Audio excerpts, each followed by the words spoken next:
L'autisme est un trouble du développement qui touche environ un enfant sur 1000, dans une proportion de 4 garçons pour une fille. Ce syndrome apparaît toujours dans les premières années de vie. Il se caractérise par une anomalie du développement neuropsychologique portant de façon prédominante sur les fonctions de communication et de socialisation. Malgré les avancées de la recherche, nous n'en connaissons pas encore les causes précises. Un enfant derrière un mur, un regard qui ne parle pas et des paroles que l'on prononce dont on ne sait dans quel abîme elles se perdent. Ce serait peut-être cela l'autisme, un immense vide dans lequel tout s'engouffre sans avoir de résonance. La souffrance de ne pas comprendre, de ne pouvoir soulager les cris de l'enfant qui a peur de la lumière ou du vent qui lui effleure le visage. L'autisme est un mystère qui renvoie à notre incapacité à comprendre l'autre, celui qui n'est pas nous.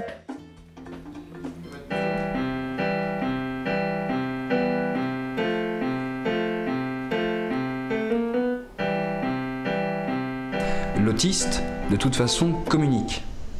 Il a sa conscience qui nous échappe, il a son labyrinthe, il n'a pas la même fonctionnalité que nous, mais il a une manière de communiquer. Son besoin d'aller uriner, son besoin d'être calmé avant d'aller au lit, comme tous les enfants du monde, ne sera pas communiqué « maman, raconte-moi une histoire, fais-moi un bisou ». Il aura ou un comportement ou un cri pour le demander ou le quémander.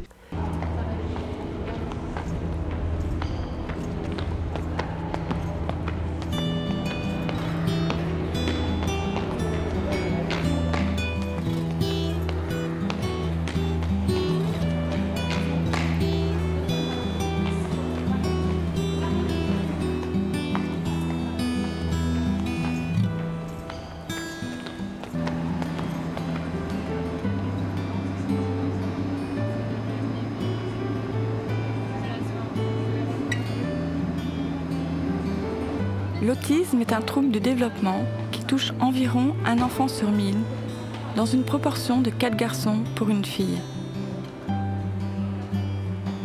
Ce syndrome apparaît toujours dans les premières années de vie. Il se caractérise par une anomalie du développement neuropsychologique portant de façon prédominante sur les fonctions de communication et de socialisation. Malgré les avancées de la recherche, nous n'en connaissons pas encore les causes précises. Un enfant derrière un mur, un regard qui ne parle pas et des paroles que l'on prononce dont on ne sait dans quel abîme elles se perdent. Ce serait peut-être cela l'autisme, un immense vide dans lequel tout s'engouffre sans avoir de résonance. La souffrance de ne pas comprendre, de ne pouvoir soulager les cris de l'enfant qui a peur de la lumière ou du vent qui lui effleure le visage. L'autisme est un mystère qui renvoie à notre incapacité à comprendre l'autre, celui qui n'est pas nous.